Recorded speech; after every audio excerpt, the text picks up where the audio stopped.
everybody. Welcome to Career Highlights. I'm your host, Latoya. I've got some amazing people. I want to let them go around and say their names. So I guess we'll start at the top left corner and go all the way down. So Genesis, I think you'd be first. That's my left. Okay. Hey. my left. Yeah. Hey, I'm Genesis Terrell, and I am the president, I'm going to say, of Fame Factory, and we are a talent buying agency and marketing and promotion for independent artists in Lansing, Michigan. Hello, everybody. Okay. Over it. Go ahead, John. It don't matter. Hello, everybody. I am John Lyles, and I am a member of Men of God's Heart.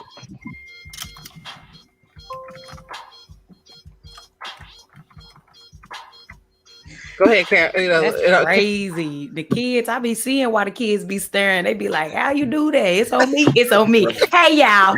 I'm CarolineINSPIRES. Yeah. That's who I am. I'm a poet, a singer, a speaker. I'm from Oklahoma, but I live here. I'm from North Tulsa, Oklahoma. But I live here north. But I live in Columbus, Ohio now. Yeah. What's going on, y'all? This is Lyles here. I am the co-founder of Men of God's Heart, hence why you see the MGH in front of my name and the full Men of God's Heart in front of my brother John's tag over there. But I'm the co-founder of the group. Billboard charting, Stellar Award nominated. So just glad to be here in front of you all tonight.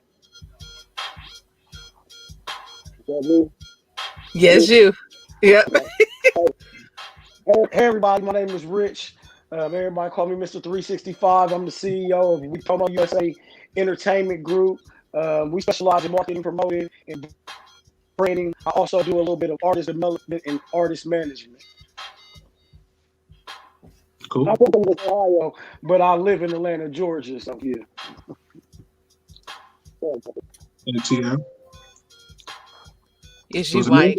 Yep. What's up, family? My name is Michael Stewart, CEO of Gospel Central Radio. We're a media, promotions, marketing, and a public relations company. And we're going to shoot all the way back to the top. To win-win. Insider. My name is Qamil, or Qamil So Dope, or Qamil Wright, depending on who you ask. I am the CEO of So Dope Entertainment. I am a singer-songwriter, author, and some other stuff. But we'll just go with that. Listen, so you guys are in for a treat tonight. So let us know who's with us tonight. Tell us if you're a student by placing a heart emoji in the comments, a parent by placing a smiley face, an educator by placing a thumbs up, or a community partner by putting that amazing gift box in the comments, just so we know who's rocking with us this evening. Again, I'm your host, Latoya. I'm here hanging out with some amazing people that are just making waves. If you didn't know them, now you know.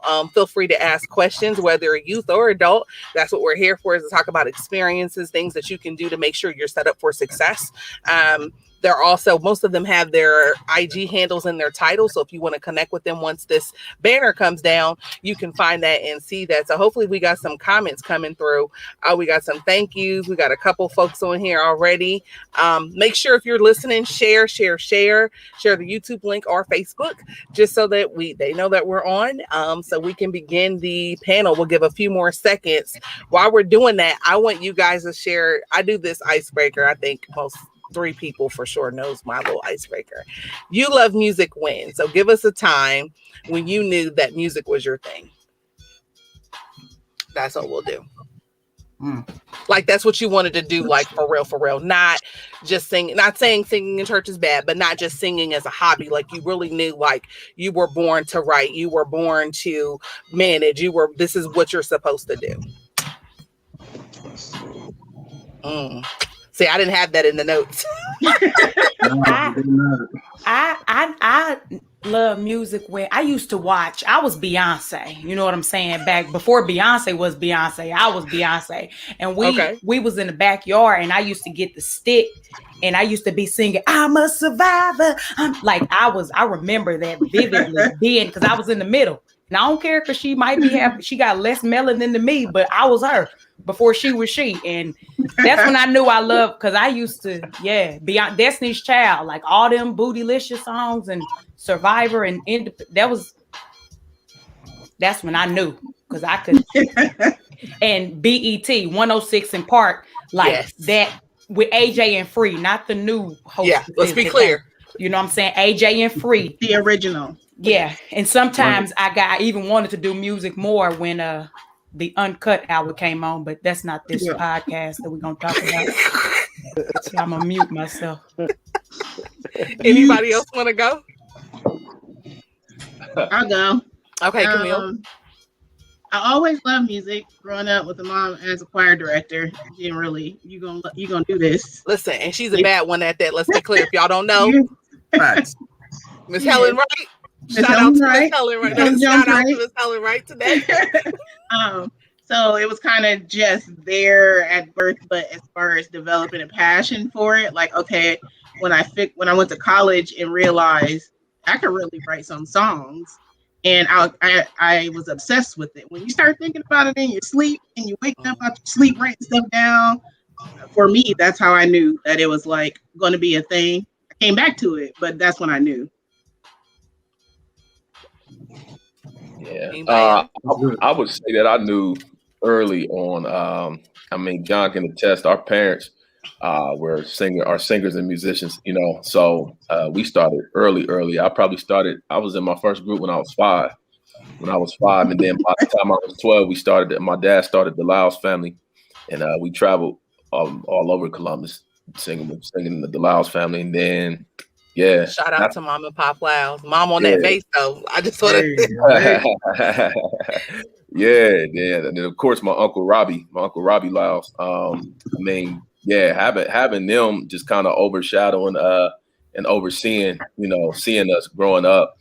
I think I probably knew by the time I was 6 years old that music was pretty much going to be my life. I can vouch for that one. I've been doing music ever since I was 6 years old. I was kind of born into it. My dad kind of brought me into it early. I was mixing records at 6 years old. So it was just after that, I never stopped. I don't want to tell my age, but I never stopped. You look like a little kid. I appreciate your kind words. You're muted, Caroline. We can't hear you. You muted yourself. That's what I'm saying. I do that for the good of the whole listed group. You know what I'm saying? So let me. For me, well, of course, like Ron said, our family was pretty much just like you birthed out wine. Okay, now you got to sing. It's kind of one of them things. But for me, I would say when I led my first song at church, it was for the choir at Power and Glory Ministries. I sung Moving Forward for the first time, like ever. I'm like, man, I actually have a great voice. So I want to really see where this goes. Of course, I was singing with Men of God's Heart at the time, but I never really stepped out and did it my own. So for myself, when I fell in love with music, is when I realized, hey, I love leading worship. I love being in front of a crowd ministering and seeing hearts touch. So that was my moment for me. And I was I think I was 19 at the time when I really was like, yeah, let's make this serious. I think I was like 19. So that's the time I remember. Listen, shout out to our students that are on. I got 2 that have definitely already been in the chat. Devontae Curry and Raquela Cox is on with us. This is amazing. I'm excited. Listen, Devontae and Raquela, feel free to ask any questions. This is why they are here. So whatever you want to ask, you can start asking now. You don't have to wait till the Q&A session. Thank you all for letting us know who's in the building with us. So now that we've kind of covered just kind of, when music, how you knew you love music. Tell us what made you go into your work. I know that. Give us a little bit about what you're currently doing, and then what made you go into your work. So we can just start the top row, second row, and then work our way down. That would be good. Well, I think for me, just to kind of go back into the love for music. I started off as a singer years and years ago because that was what my mom was doing, and so I was always intrigued by that. And then I realized later on, you know, if I'm being honest, like you don't really make all the money as a singer. And I was like, I need to make the money.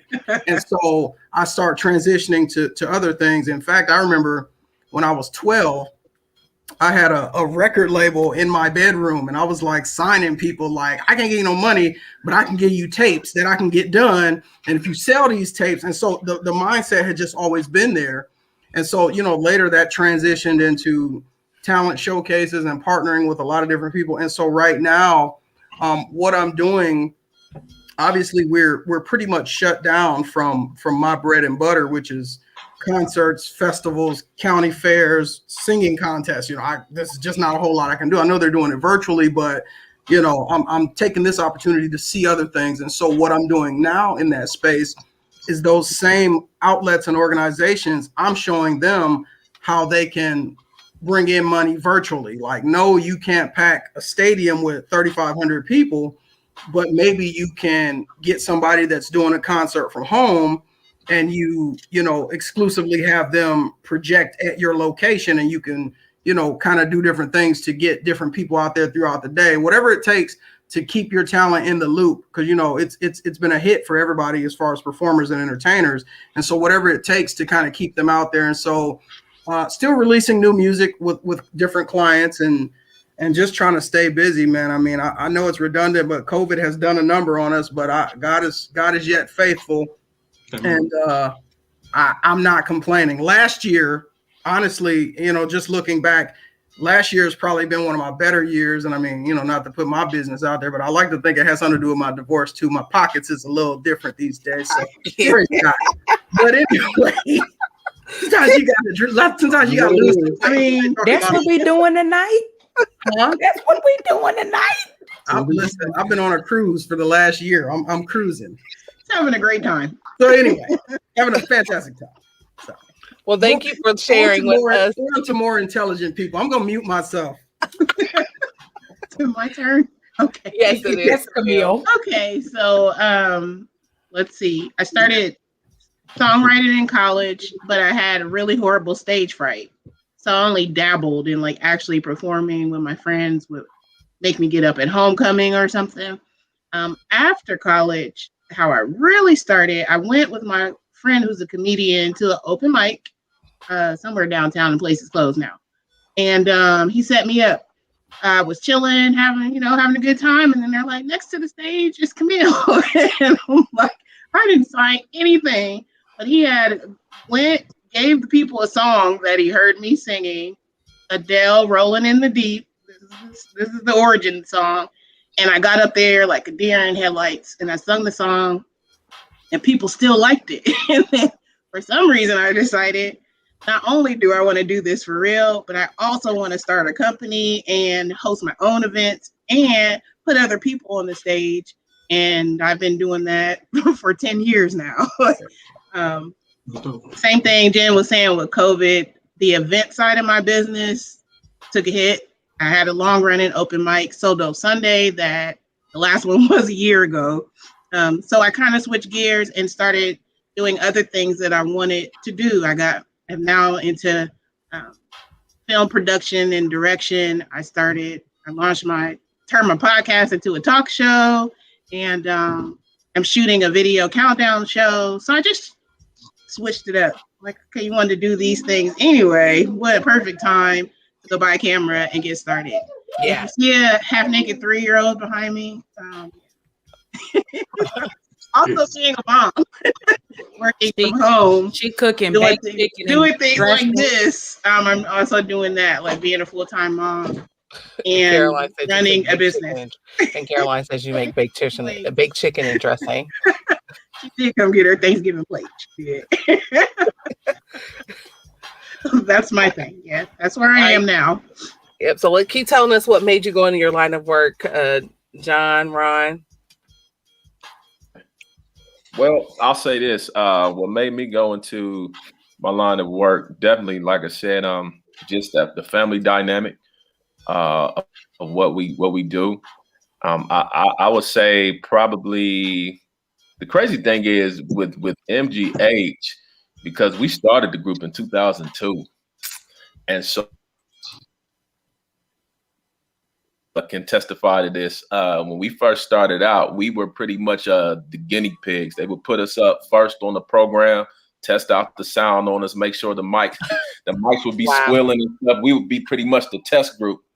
But as time would go on, as time would go on and just grinding and much rehearsal, much innovation, whatever you want to say.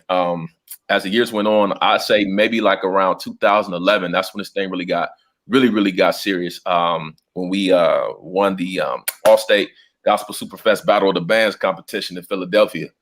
And from that moment, it's really, it's been like just one big roller coaster ride. It got serious. Then by, I want to say 2012, we started just attending the Stellar Awards just as an inspiring group. We started, we was going to basically be on the showcases. We did all the showcases. We did the Urban Soul Cafe. We did the Jazz and Jokes. We did all of it just for exposure. We were at one point, we were in Nashville like maybe 6 times that year. And we were just trying to just get exposed. And I never forget, I think I'm going to say by 2013, we did Bobby Jones, his Word Network telecast. And we always wanted to get to the main stage, which was the BET. And, we just kept grinding. We took L's in some cities, my brother tell you, we all was sleeping in one hotel room. Some cats were sleeping on the floor. Some guys were sleeping in the bed, but that's what made us who we are. Those are the times that made us who we are. So by 2014, we did end up on BET for Bobby Jones Gospel. We were in DC.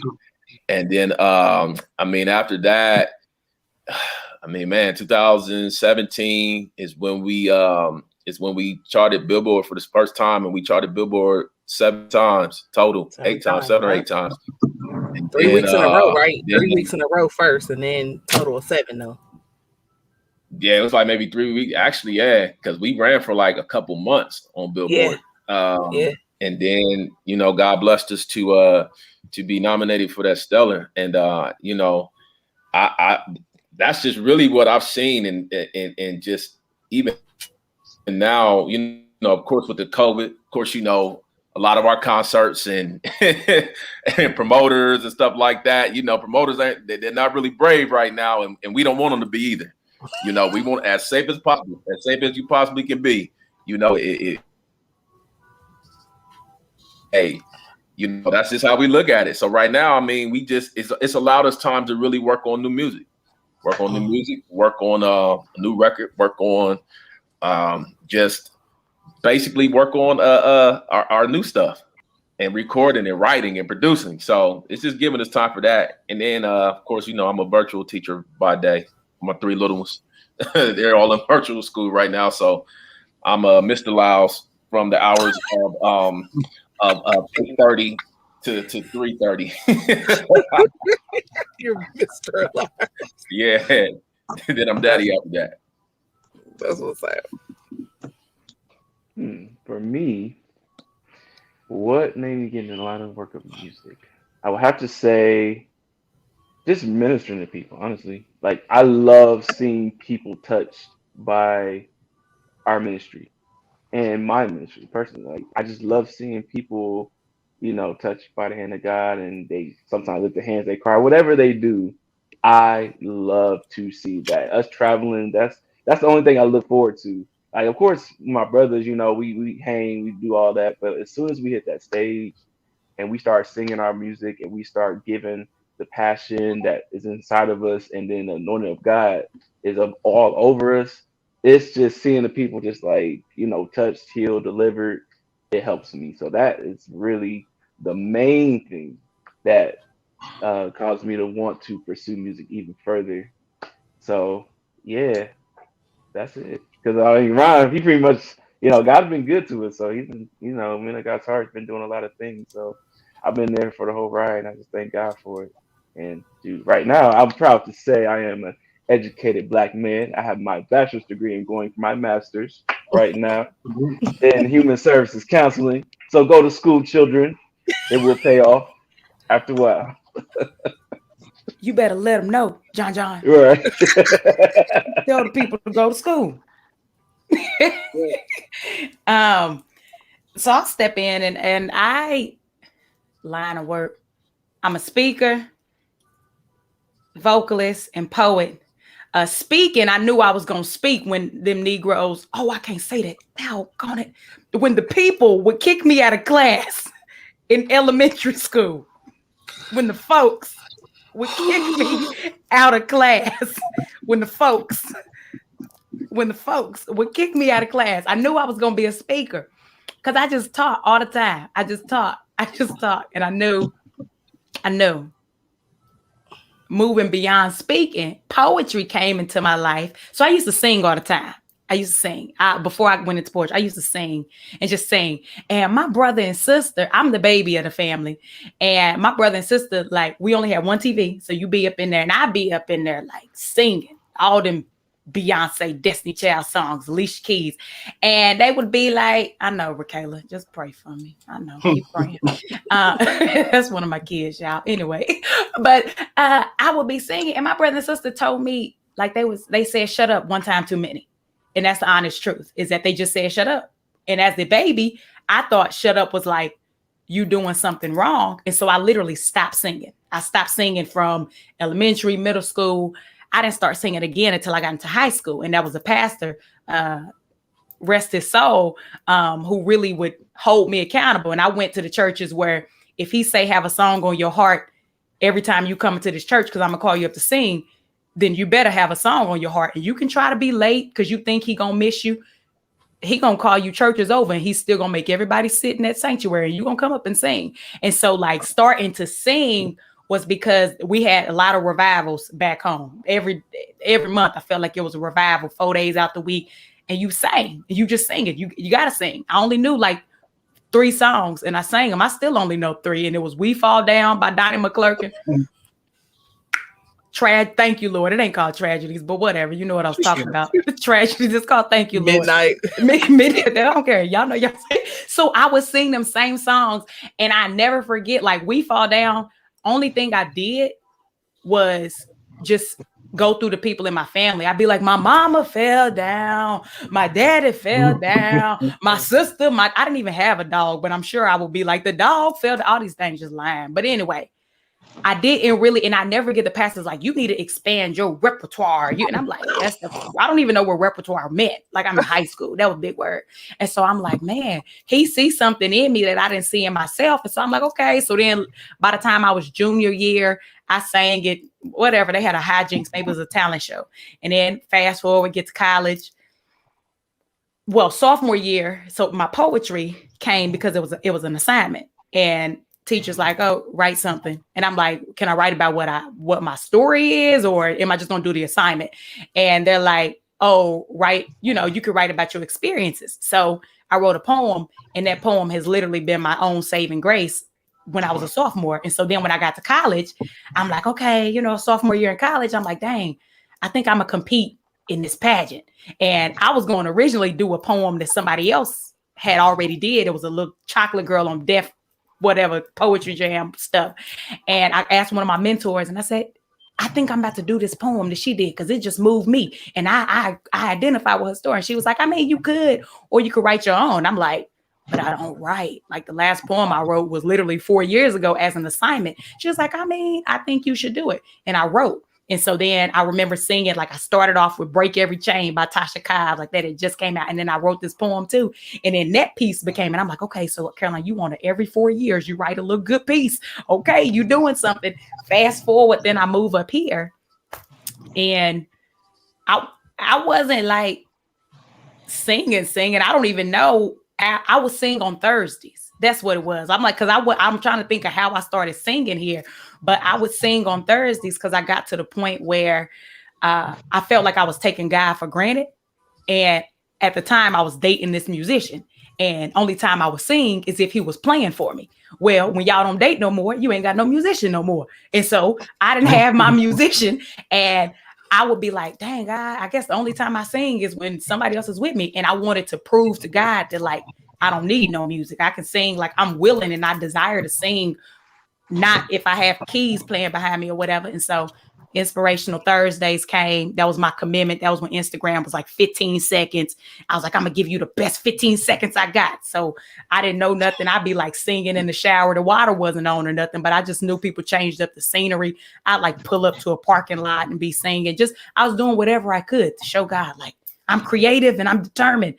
And then just being surrounded by people up here, people, and really seeing like, oh, I can really do this and take it serious and create and express myself. And then to John's point, not only heal myself, but heal people through my words. Because I feel like anything I sing, whether it's for fun or whether it's I truly believe in a message, it's doing something deeper than just sounding good. So yeah. That's good. That's good. Again, we're talking about tell us what got you in this line of work. So we got Mike Stewart up and then Mr. Richie, and then we've got one question in the comment, and we'll do that after those two individuals speak. Again, don't forget to ask your questions in the comments, by the way. All right, Mike. All right, so for me, I was in healthcare for about 15 years. God literally took my life and said, we're going this direction. So I ended up going to broadcasting school, and I thought I was going to find work in broadcasting, and I couldn't find work, ended up homeless. In the middle of homeless, God literally said, use what you have. So he literally had me use everything I learned in broadcasting school. Started off as a blog, then started doing radio, started doing, marketing, promotions, things like that. And fast forward a year later, I'm nominated for a Stellar Award. So that was kind of my cue that I'm doing what I'm supposed to be doing. So we're going to pause because you're a 4-time Stellar Award nominated radio station, just so we're clear. Mm-hmm. So everyone listening and watching, it's not one. He's not going to say it. So I'm going to just say it for him. It's 4. Yeah, it's a little. Thank you. And continue. So 4 years straight out the gate. And that, from there, just, every year is kind of like confirmation, something new. So, I've touched Grammy Award, the Grammys, Dove Awards. More recently, I've done some work with Master P on his latest film, Never in the End. It's just been a crazy ride, but it started off from like humble beginnings. So, yeah. And you're doing this full time now, correct? Yeah, this is all I do. I do. See? All right, Mr. Richie, you up, Mike? You quick. See, you Mike be in and out. So you gonna get out of me? But Mike is a wealth of knowledge. If y'all didn't know, that whole radio and programming side, he being real modest right now. He's worked with some amazing people. He's like Doe from Forever Jones. Like you're not even giving half the list, friend. You're just being real surface, right? I've done a little bit, just a little something. But because you're still working. You're started from humble beginnings, So like everybody has something that it's like their humble beginnings. So you kind of follow that nudge that God gives you, saying go in this direction, and it may not make sense, but that's been my pathway. So you follow that nudge, and it always leads you to something bigger and greater. Yeah. So give us one thing that you did to everyone, and you give like a quick word, or here's Rich's back. I want him to tell us kind of what got him in this line of work, but I also want you guys to talk about tell us about what made you successful, like what you did. But Rich, if you could share what got you in this line of work, like tell us what got you into this line of work. Okay, my connection was messing up. I don't know what happened just there, but yeah, okay. What got me in this line of work? I started off as a singer, a songwriter, performing artist. I've been doing that since I was in the 7th grade, which led me to in high school. I was throwing parties and promoting different things like that with my friends, and I kind of put it all together kind of when I graduated from high school, and I figured out that I had a talent of connecting people in a place and leading at the same time, which led me to start my own company. And because I was pretty successful as an independent artist in my career. I skip past. I've worked with a lot of people in my career. I could sit here all day and say this person and that person, but which that led me to being able to know that I had a good talent at bringing people together and branding at the same time. So I started a marketing company, in which led me to managing artists as well and doing artist development. And I've worked with some pretty big names over my career, which led me to going back to school for media and television, radio, broadcasting. So I ended up getting a degree in that. So bring to this day, I work with a little bit of everybody, all genres of music, from R&B to hip hop to gospel to rock, all genres of music and ages. God bless me to just be able to be this age that I am and still be able to connect with the youth and connect with the older crowd too. So I think being a people person and being able to network since I was a kid, God gave me that gift. That's what makes me successful, because I'm able to connect with all age groups and all generations of people. That's good. We do have a question in the comments. Was there ever a time when you all gave up on your music or decided to put it onto the sidelines? And if so, what brought you back? This question is from Tykees. I mean, I think we've all gone through that. And even in our most successful times, you almost revisit again that same mode of thinking. I know for me, I definitely have.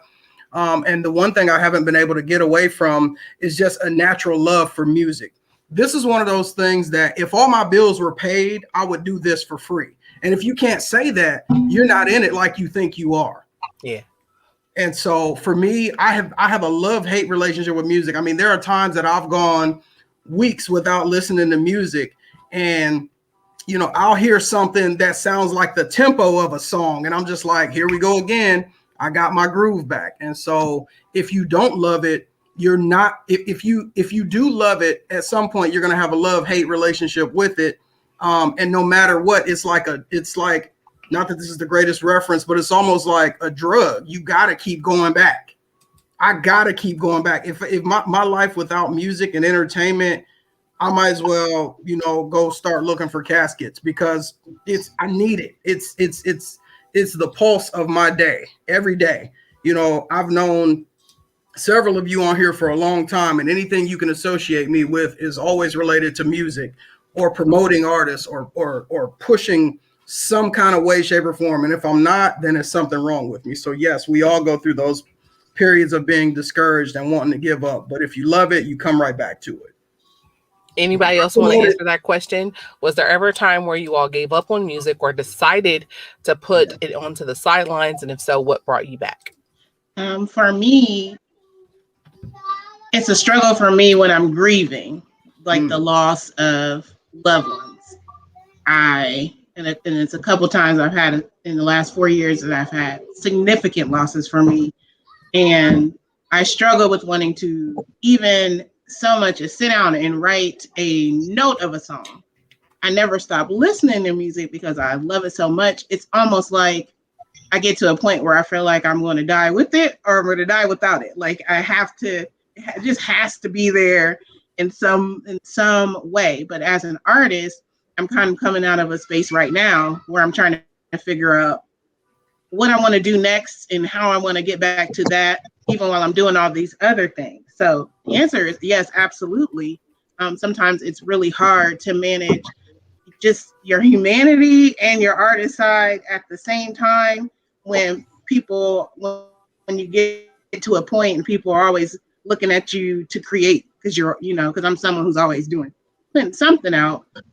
So it can get to a point where you're like, forget it. I have retired several times in the last 4 years and everybody's like, yeah, okay.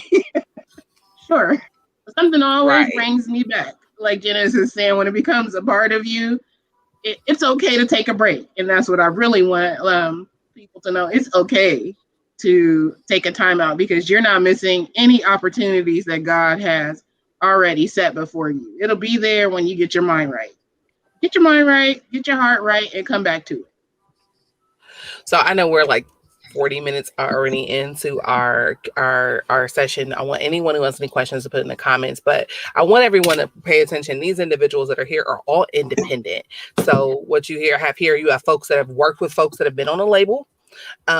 but they are independent, and that's a different set of skill set. That's a different skill set. That's a different grit that you have to have when you are independent. So that is why these individuals were brought to the table, not necessarily someone on the label. Not saying that those that were on the label, they didn't have to do work as well, but I want you guys to keep in mind that these individuals are independent, meaning they didn't have the financial backing of a label or they had a team, like someone who was handling all their social media, who's handling all of their marketing, who's doing their press releases. They either hired someone outside, paid out of pocket, or learned the craft themselves to get enough done until it was the next season. So keep that in mind. So I want to ask the promoters specifically, and those that are doing artist management and artist development, what are some key things for our youth that may be watching tonight? And then I'll ask the artist as well. But from the promoter standpoint, what's key as far as traits or skills,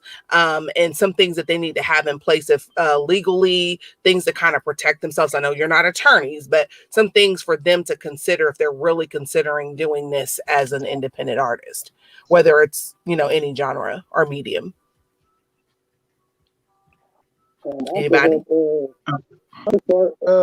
I'll give any young artist looking to be an artist, entertainer, performer, singer, songwriter, whatever you're looking to do.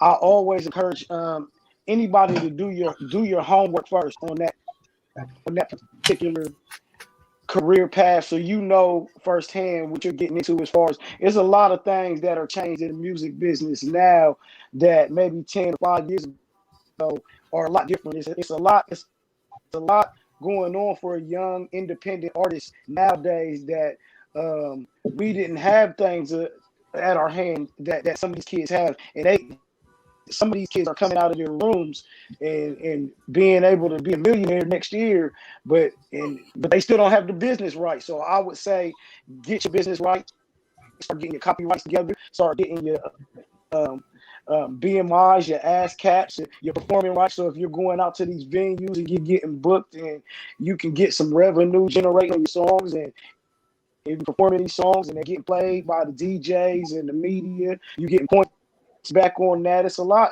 I would say, just do your homework, get you a team behind you, get you people that believe in you, that will help you accomplish these things too, so you're not going in head, with your head cut off. But just get you good people around you. And I encourage any young person out there watching right now, my only advice to you out there is to be yourself.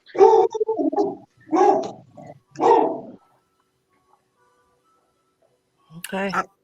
I think to kind of piggyback off what Rich said, do your research. I remember going to, way before the internet, way before the internet is what it is now. I was at the public library. When I lived there in Columbus, I'd be at the main library reading whatever I could. I didn't understand a lot of things in school. So a lot of people that talk to me now, they say, well, how do you even know that? And it just is second nature, because I've read so many contracts that I didn't understand when I was 12, but I was like, this is stuff I need to know. Any way that you can monetize, make sure you do so. There's a lot of money that artists leave on the table because you simply show up, perform, and if you're still pushing CDs or whatever, you're like, oh, I hope I sell CDs. Like, if you performed and you got your business right, all you got to do is go fill out your paperwork, and you're going to get you some money if the situation went the way it needed to go. And then don't forsake performance opportunities. A lot of times we look at things and say, I don't want to perform there. But a lot of artists that I've worked with have made their best money, performing at little small town festivals that I've done, little county fairs that I've done. So don't take any performance opportunity for granted, and have confidence, and forget what other people tell you. People going to tell you don't do this. That's good. Mike? I would just to piggyback, I would say, obviously, the education piece, networking, keep your integrity. The networking aspect is probably the biggest one. Mm-hmm. Hold on 1 second. Had to run downstairs for a second, so I'm out of breath. Networking, because a lot of times your relationships can get you a lot further than sometimes your money can, so absolutely. Definitely learn the industry. I would say networking, and just build your fan base, because you'll always have that to fall back on. All right. So for my artists, what will be some of those takeaways or things that you will want them to share? And then we have a question in the comments. And then we'll ask you for your 3 things. So be ready to give me 3 quick bullets of what you would think that people should know, young people particularly moving into this particular career fair, whether they're a promoter or artist. So I'm with Rich. Definitely do your homework. Him and Jen touched on it. Do your homework. Please make sure your business. Is so many artists, and even you'll be surprised, but even some of the top on major labels have gotten robbed because they did not have their business together. Didn't have their business together, and they were so excited about signing a deal, or they were so excited about just being put on that they didn't read the fine. There's a book. I know they update this book every so often, but it's called Everything You Need to Know About the Music Business. Yep. Read that book. There's all different type of books out about copyrights, making sure that you're copywriting your stuff the right way. You got your sound scan, you got your BMR, ASCAP, CSAC, whatever you're a part of. Just making sure that your stuff is together so that you're not losing anything. There's even a company called Identify, and I know they're just one of many. I mean, you got your TuneCores out there now, but you got your companies out there that actually pay you when your music is used on YouTube. Right. Identify pays you when your music is used on Facebook, Instagram, and YouTube. So you got people, because sometimes people they could be sharing a video and drop your song in the video that they're sharing, and you're supposed to get paid off of that. So anytime stuff like that happens, just make sure you're not leaving money on the table. Make sure you do your homework. I believe Rich said, make sure you have a team behind you. Please make sure you have a team of individuals behind you. Even if it's 1 or 2 people, that's close, but I'm saying that knows, not just your uncle and your auntie, but we talking about somebody that knows, the inners and goings on of the business, but somebody that knows that can help, steer you in the right direction, business wise, just making sure you're doing what you need to do so you aren't robbed and aren't regretful later. Right. Anybody else? Because we got 2 questions in the chat. I don't want to hold people. If I can interject really quick, just one thought. I was talking to a friend of mine that works at a major label, and he was telling me, he said, man, did you know last year 200 songs that were in the top 50 on Billboard throughout the year were there, all from TikTok. So what that says is stay on top of what's trending. You kids have an opportunity that a lot of us did not have. You have an opportunity. All you got to do is make sure you upload your music, whether you're using CD Baby, TuneCore, DistroKid, anything like that. Once you do that, you got to click all the boxes and it goes to TikTok. And then you create you a little crazy dance and a crazy video, and you get it out there. It's just like that. And then if anybody wants a copy of that book, it's called All You Need to Know About the Music Business. I have, they release new editions all the time of it, but I have like the 5th, 6th, and 7th edition available. And if anybody wants it, I'll email it to you. So Toya, I'll get it to you, and that's free game right there. Anybody want reach out to Lead the Way Learning Academy. Let your coach know if you're on that you want the book. And I would say one thing I say is to Mr. Michael Stewart's point when he said networking. A lot of times, a lot. We grow up, it's not what you know, it's who you know. And about a month ago, y'all, one of my mentors, he said something that shook me. That thing slapped me in my face too. I was shook and slapped at the same time. He was like, it's not just what you know and who you know. He said, but it's also who know you. And he was like, he used the example. He's like, I know LeBron James, as in like, I know him.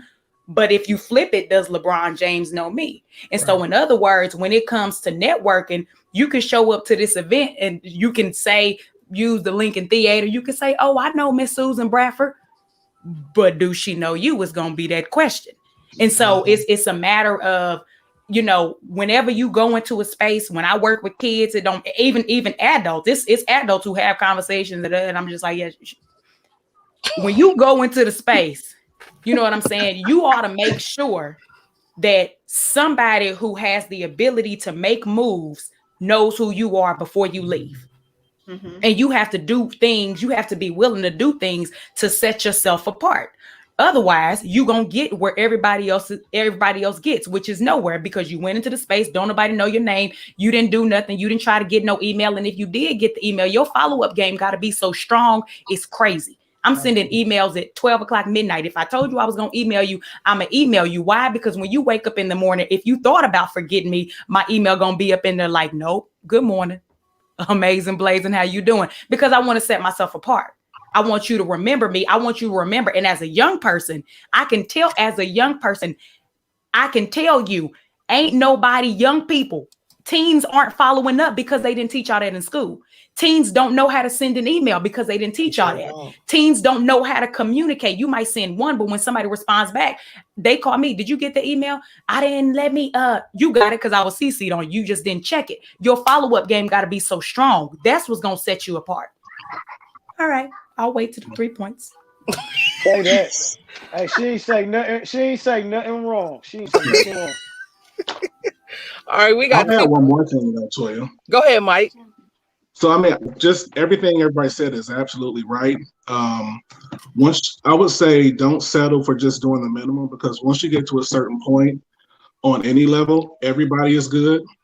You know, if you're an actor, everybody is good at a certain point. If you're a singer, everybody, if you go to the Stellar Awards, everybody can sing. So it's like, as an artist, what are you doing to separate yourself from everybody else doing the same thing?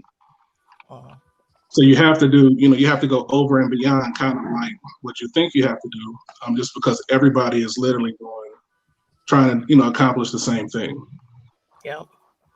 We got 2 questions. Oh, Qamil, go ahead, ma'am. I'm sorry. I want to go off of what he said and what everybody else said. And while you're doing all of these things, make sure that you are always being true to yourself.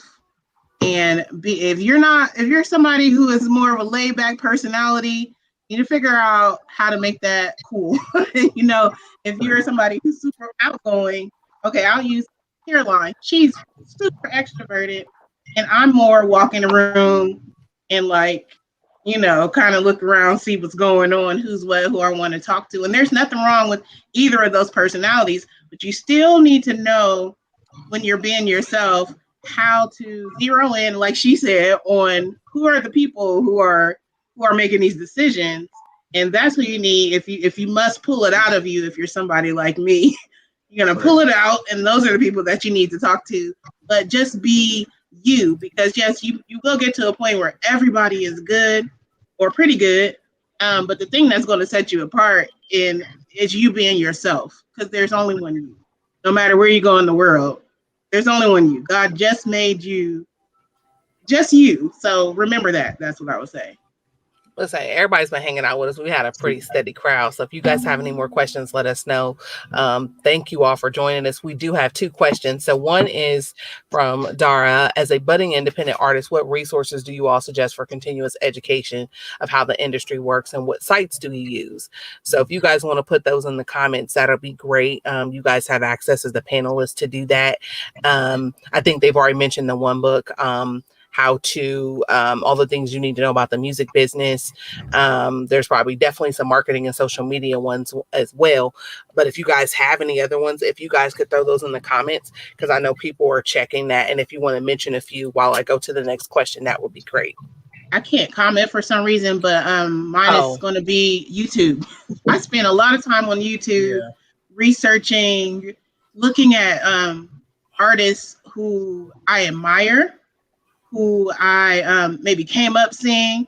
If you are wanting to research, like stage presence, go watch some Whitney Houston or whoever is in your, whatever your genre is, hours and hours and hours. It's a rabbit hole.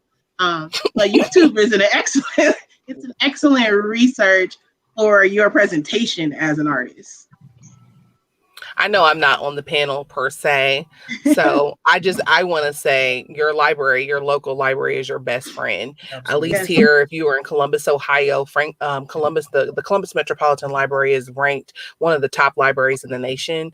I am I love the library so very much. The third floor, the research floor, is where you will find a lot of information.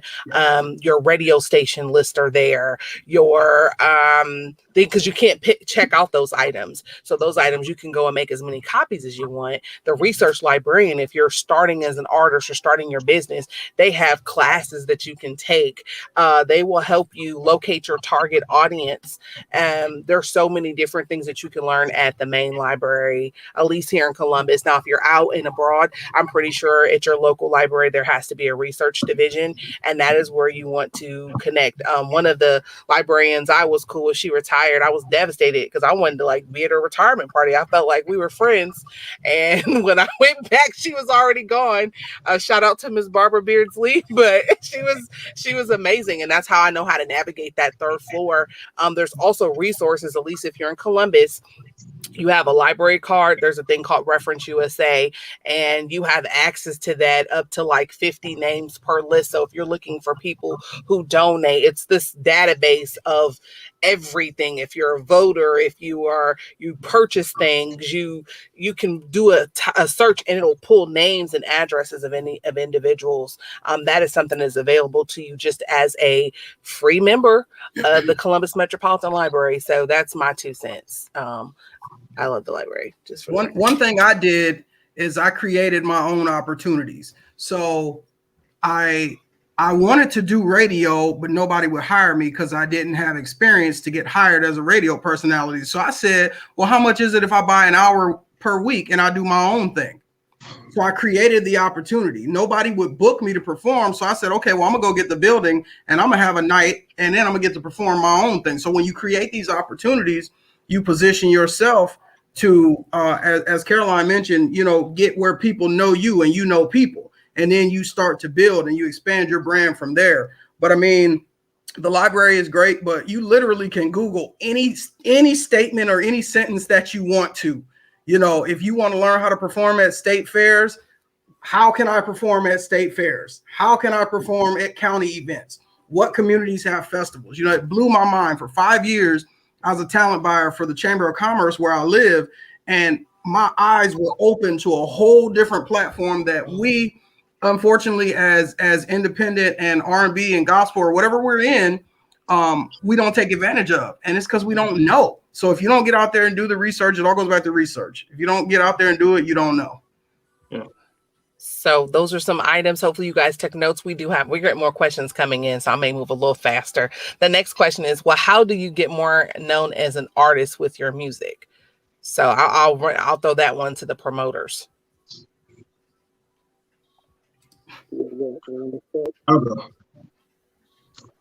All right, so I would say start building your build a fan page on Facebook, on Instagram, Twitter.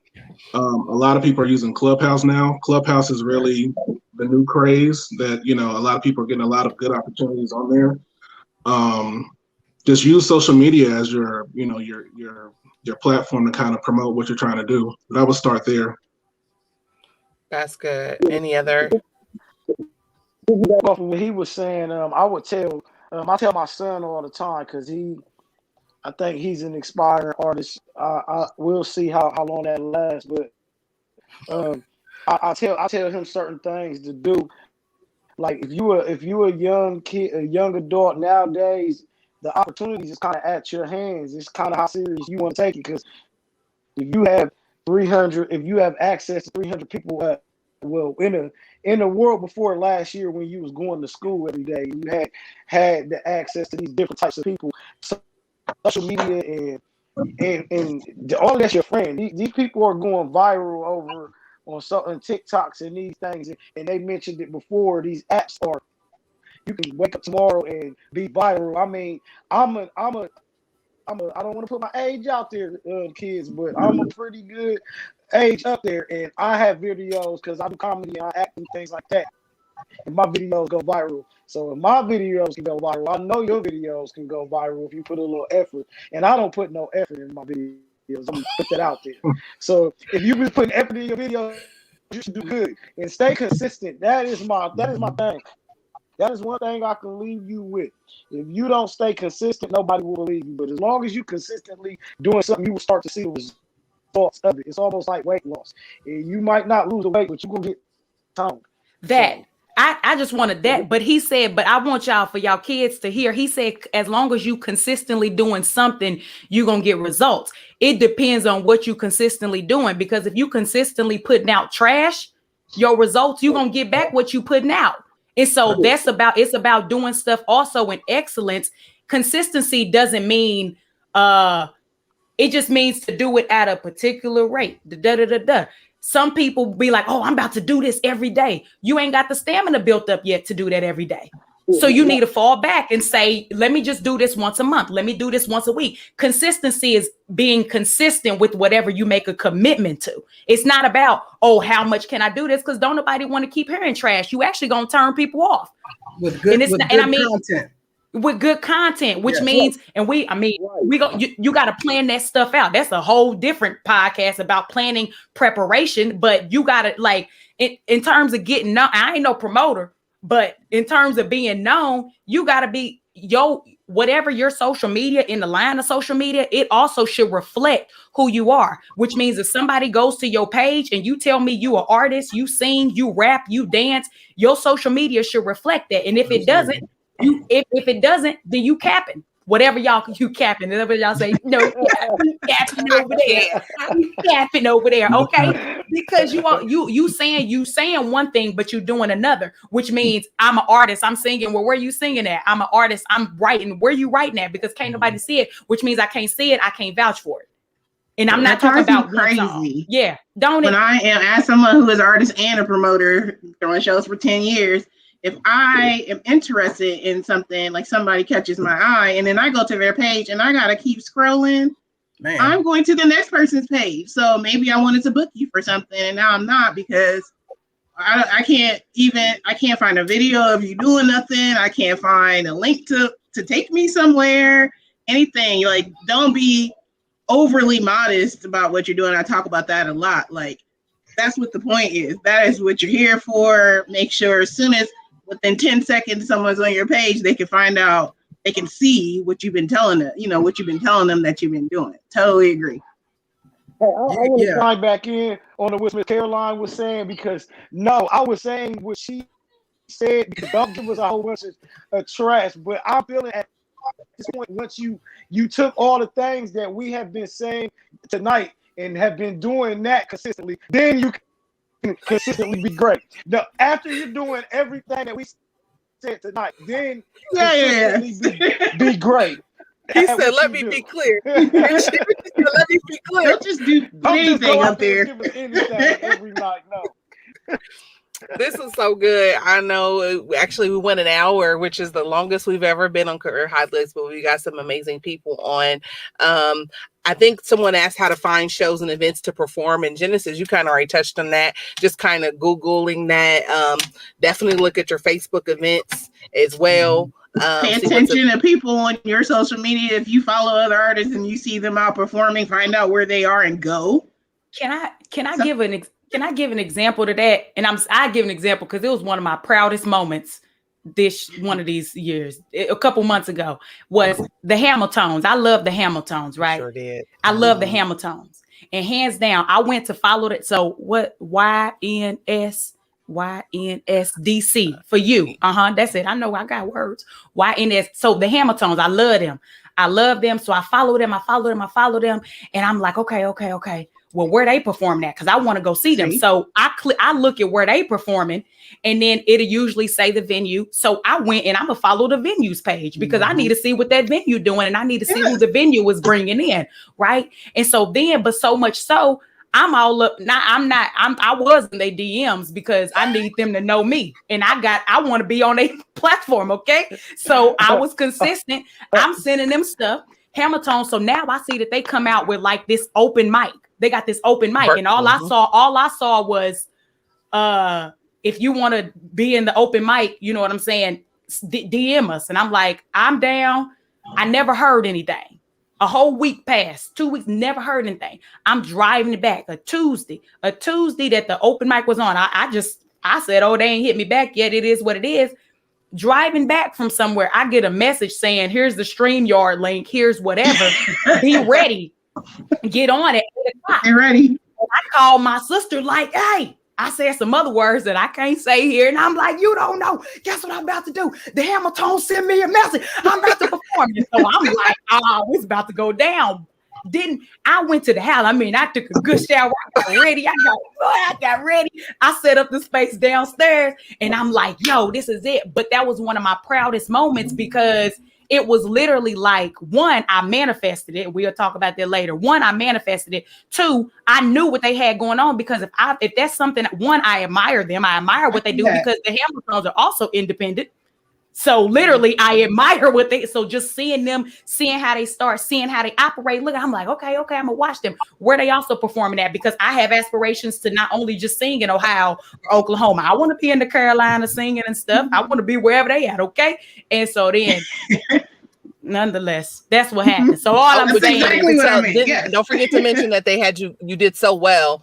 You came back for an encore. They asked you to come back. Had you do another song. I was clear. That was it. My soul, but they responded to a message. So and again, I know I'm not on the panel, but I do want to say this much because it's very important. Right now, we're in a virtual space. So if you are going to be an artist, you have to be prepared to perform virtually. You need to have your tools. So if you do not have a ring light, you do not have a good microphone, you do not have a good headset, those things you're going to need good lighting, good space. Set up a space for you to be that artist. If you do not have those things in place, you are doing yourself a disservice. So when that opportunity arises for you to do things virtually, you're able to navigate in that space just as if you were in person. So that's just my 2 cents. Get you a good Bose speaker. If you can't afford them, because sometimes, starting out, especially if you're young, you might not be able to afford to go get all those things. That's when you make artist friends and you borrow each other's stuff. You got to make it work. And there's also, if you're in Columbus, there could be grant opportunities. I know there's things with the Maroon Arts Group. If you're 18 and over, there's things at the Lincoln Theater, GCAC. So there's artist grant opportunities. And with COVID, there was relief funds. So if you're truly serious and you're out there doing it, apply for the grants.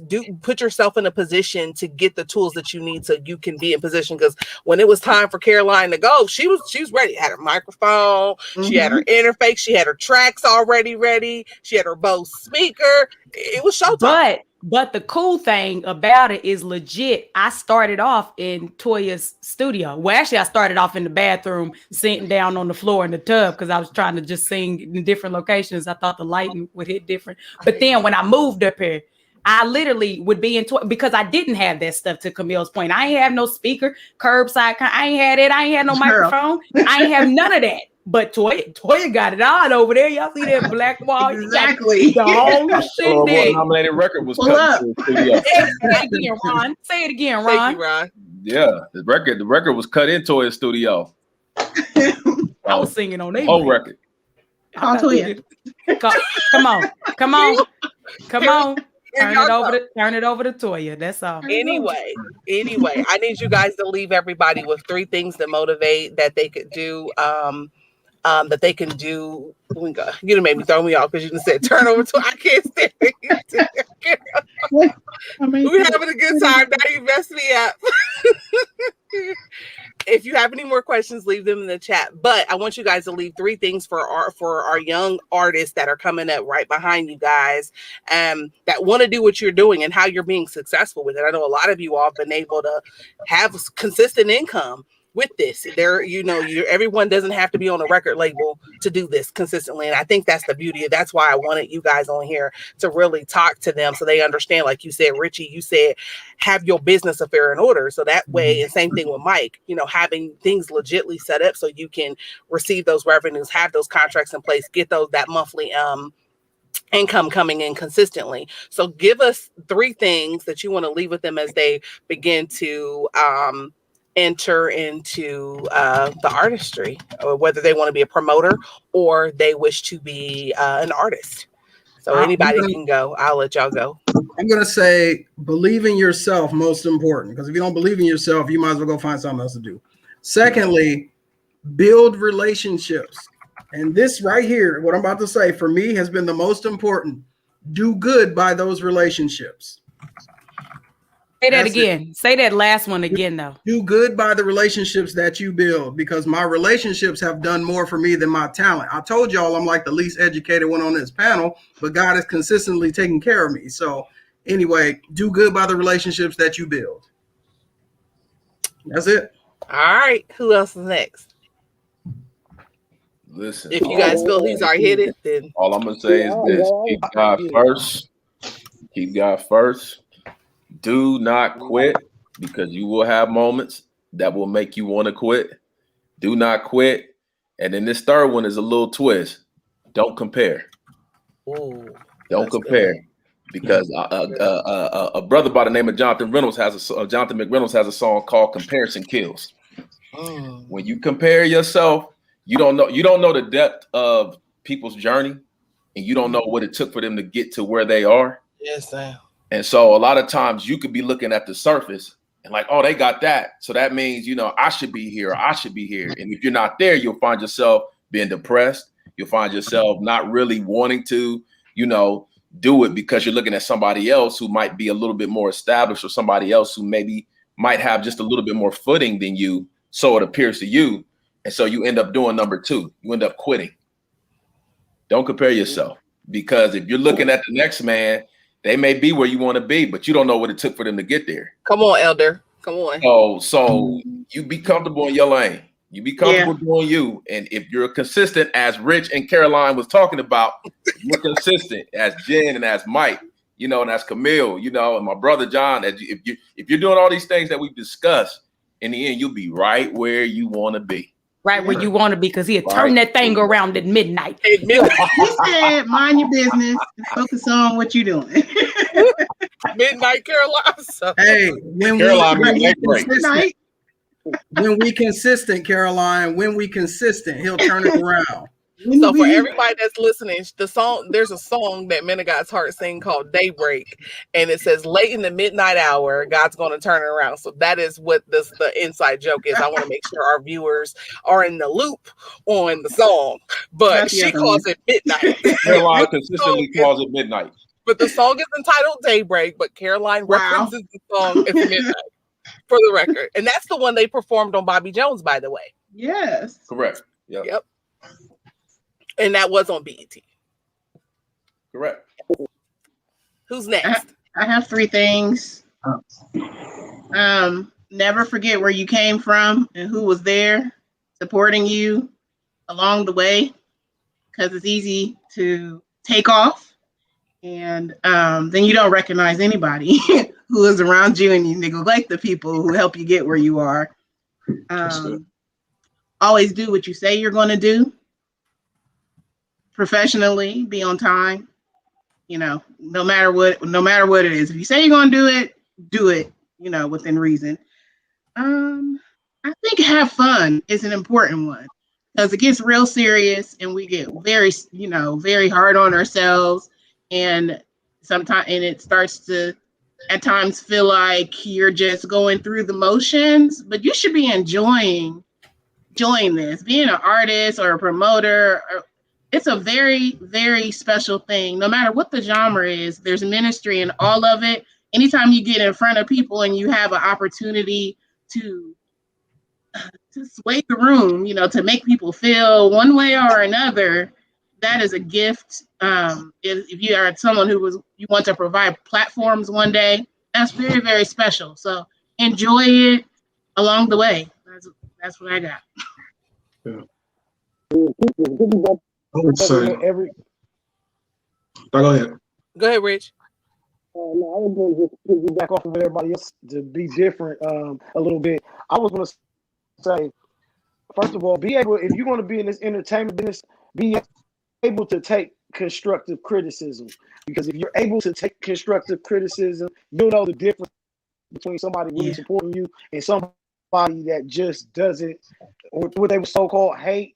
I would say that one for one. Another one would be start learning yourself, start knowing your self-worth, so you can carry yourself as so, and nobody can ever diminish your character that you are, tell you differently. The third one I would say, kind of what everybody else was saying, have fun. This is something that God gave us as a gift. So, you should have fun with your talents, and it should be something that you should just be, enjoying. So that's my 3 things. Mike? Yes. So piggybacking on what he said, what she said, and what he said. Trust your dopeness. Trust the greatness inside of you. Don't be afraid to be bold and take steps. Make sure that if you have a vision that you've been given and God gave you about something in your life, that you trust it, because sometimes people close to you won't see it the way you see it. Trust what that inner thing is kind of guiding you in a certain direction, and many times it never leads you, never leads you astray. So that's it. Brother John? I'll just say one thing that I didn't hear: stay ready so you don't have to get ready. If you want to be a Grammy Award artist, songwriter, whatever award, Dove Award, Stellar Award, then you have to put yourself at that level every time you practice. Like, if you want to soar in anything in life, you got to make sure that you match where you want to go. So have a plan and keep practicing and growing. That's it. Listen, you guys have been amazing. I've got a couple announcements before we go into your kind of connect with you all. So I'm going to go ahead and jump right in. So what we have coming up is our College Readiness Wednesdays, which is March 17th. That is open to anyone who wishes to register for that. You can actually sign up. The Zoom information is available on the link tree for Lead the Way Learning Academy. And it's also on our website, but you can visit to sign up for the programs. You can check us out at their link tree, which is listed here on the screen. Then we also have actually in the recruitment process. So if you know someone, if you're an adult that happens to be on the live tonight, I know this is kind of late, a little bit longer than what we normally go. This could be you. You really could be doing this. This lady here actually was a Lead the Way Learning Academy alumni.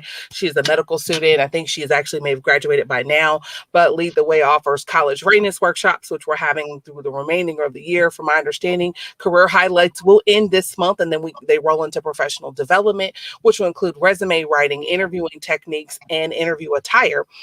There's paid internship opportunities in various industries, and there's a personalized coach. There are some eligibility requirements, but you should hear this commercial. And I think Tykees is on, and I had the pleasure of working with Mr. Tykees, who did an amazing job. So you will hear a radio commercial about Lead the Way Learning Academy on 107.5. So shout out, love, and snaps to Mr. Tykees Cox and my very own Mr. Jaden. And Tykees, you're already adopted, so they're both my babies. And hopefully Caroline don't mind sharing. But Tykees and Jaden did an amazing job. I showed them how to, we worked on writing the commercial. So they actually had an opportunity to help write the commercial, an informational one, as well as a conversational, more of an interactive one. They also got to help produce the commercial, talked about different effects they wanted in that. They got to hear the different sounds of the microphone and how you use the microphone for certain pitching. So we really had a great time. So you're going to see this campaign coming out from Lead the Way Learning Academy. So if you know any youth ages 16 to 19 currently enrolled in high school, you want to ensure that those individuals sign up and enroll. And it's just definitely something you want to do. So I wanted to make sure I threw that out there. So before we go, if you want to connect with Mr. Rich, Mr. 365, here's his information here on the screen. You can hit him up on Instagram and on Facebook, and there's his email on the screen. So if anyone is interested in connecting with anybody, you definitely want to do that. And then if you're interested in reaching out to Miss Caroline, her information is as follows: CarolineINSPIRES on IG, and yes, CarolineINSPIRES, because she has her youth programming that she does. And then for Miss Qamil Soldo, which is amazing. I don't ever really get to talk to her, so I just feel honored to be in your presence on tonight. Seriously, we've always been Thank you. past, but never had an opportunity to kind of talk. So this has just been really great. That'll change. Yeah, and Richie and I go back living down the street from each other on Omar and the corner of Omar and Bulin. So I've known him since like since kindergarten.